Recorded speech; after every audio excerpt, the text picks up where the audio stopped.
ರಾಜ್ಯದಲ್ಲಿ ಸಿಎಂ ಬದಲಾವಣೆ ಕಗ್ಗಂಟು ಬಗೆಹರಿಸಿದ ಬಳಿಕ ನೆಮ್ಮದಿಯಾಗಿರಬಹುದು ಎಂದುಕೊಂಡಿದ್ದ ಕಾಂಗ್ರೆಸ್ ಹೈಕಮಾಂಡ್ಗೆ ಯಾಕೋ ತಲೆನೋವು ಬಗೆಹರಿಯುವಂತೆ ಕಾಣ್ತಿಲ್ಲ.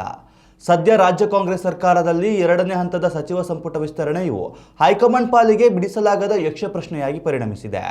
ಹೊಸ ಸಚಿವರ ಆಯ್ಕೆಗಾಗಿ ದೆಹಲಿಯಲ್ಲಿ ನಡೆದ ಸರಣಿ ಸಭೆಗಳು ಯಾವುದೇ ತಾರ್ಕಿಕ ಅಂತ್ಯ ಕಾಣದೆ ಸಂಪೂರ್ಣ ಹಳಿ ತಪ್ಪಿವೆ.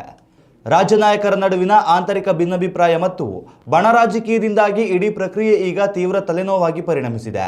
ಸಂಪುಟ ಕಸರತ್ತು ವಿಳಂಬವಾಗಲು ಮೂಲ ಕಾರಣ ನಾಯಕರ ಪ್ರತ್ಯೇಕ ಪಟ್ಟಿಗಳ ರಗಳೆ ಎನ್ನಲಾಗಿದೆ. ಮುಖ್ಯಮಂತ್ರಿ ಡಿಕೆ ಶಿವಕುಮಾರ್, ಮಾಜಿ ಸಿಎಂ ಸಿದ್ದರಾಮಯ್ಯ ಹಾಗೂ ಹಿರಿಯ ನಾಯಕ ಬಿಕೆ ಹರಿಪ್ರಸಾದ್ ತಮ್ಮ ಆಪ್ತ ವಲಯದ ಶಾಸಕರಿಗೆ ಸಚಿವ ಸ್ಥಾನ ಕೊಡಿಸಲು ದಿಲ್ಲಿ ನಾಯಕರಿಗೆ ಪ್ರತ್ಯೇಕ ಶಿಫಾರಸು ಪಟ್ಟಿಗಳನ್ನು ಸಲ್ಲಿಸಿದ್ದಾರೆ. ಇದರ ಬೆನ್ನಲ್ಲೇ ರಾಜ್ಯ ಉಸ್ತುವಾರಿ ರಣದೀಪ್ ಸಿಂಗ್ ಸುರ್ಜೇವಾಲಾ ಹಾಗೂ ಕೇಂದ್ರ ನಾಯಕ ಕೆಸಿ ವೇಣುಗೋಪಾಲ್ ಕೂಡ ತಮ್ಮದೇ ಆದ ಹೆಸರುಗಳನ್ನು ಮುಂಚೂಣಿಗೆ ತಂದಿದ್ದಾರೆ. ಒಂದಕ್ಕೊಂದು ತಾಳಮೇಳವಿಲ್ಲದ 5ಕ್ಕೂ ಹೆಚ್ಚು ಪಟ್ಟಿಗಳನ್ನು ಹೈಕಮಾಂಡ್ ಅಂಗಳ ಸೇರುವುದರಿಂದ ಹಿರಿಯ ಕಾಂಗ್ರೆಸ್ ನಾಯಕರಿಗೆ ದೊಡ್ಡ ತಲೆನೋವು ಎದುರಾಗಿದೆ. ಮತ್ತೊಂದೆಡೆ ಸಿಎಂ ಡಿಕೆ ಶಿವಕುಮಾರ್ ಹೈಕಮಾಂಡ್ ಮುಂದೆ ಹೊಸದೊಂದು ಪಟ್ಟು ಹಿಡಿದಿರುವುದು ಸಂಕಟವನ್ನು ಮತ್ತಷ್ಟು ಹೆಚ್ಚಿಸಿದೆ. ಈ ಹಿಂದೆ ಮುಖ್ಯಮಂತ್ರಿಯಾಗಿದ್ದ ಅವಧಿಯಲ್ಲಿ ಸಿದ್ದರಾಮಯ್ಯ ಅವರಿಗೆ ಸಂಪುಟ ರಚನೆಯಲ್ಲಿ 75% ಸ್ವತಂತ್ರ ನಿರ್ಧಾರ ಕೈಗೊಳ್ಳುವ ಪರಮಾಧಿಕಾರ ನೀಡಲಾಗಿತ್ತು.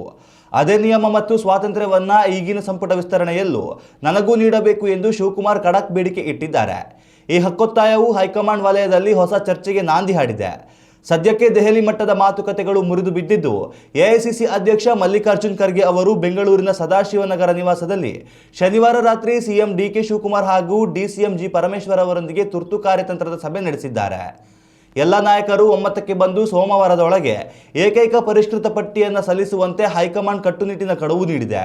ಅಲ್ಲಿಯವರೆಗೆ ಸಂಪುಟ ವಿಸ್ತರಣೆಯ ಪ್ರಕ್ರಿಯೆ ಸಂಪೂರ್ಣ ಸ್ಥಗಿತಗೊಳ್ಳಲಿದ್ದು, ರಾಜ್ಯ ರಾಜಕಾರಣದ ಕುತೂಹಲ ಹೈಕಮಾಂಡ್ ಅಂತಿಮ ತೀರ್ಪಿನತ್ತ ನೆಟ್ಟಿದೆ.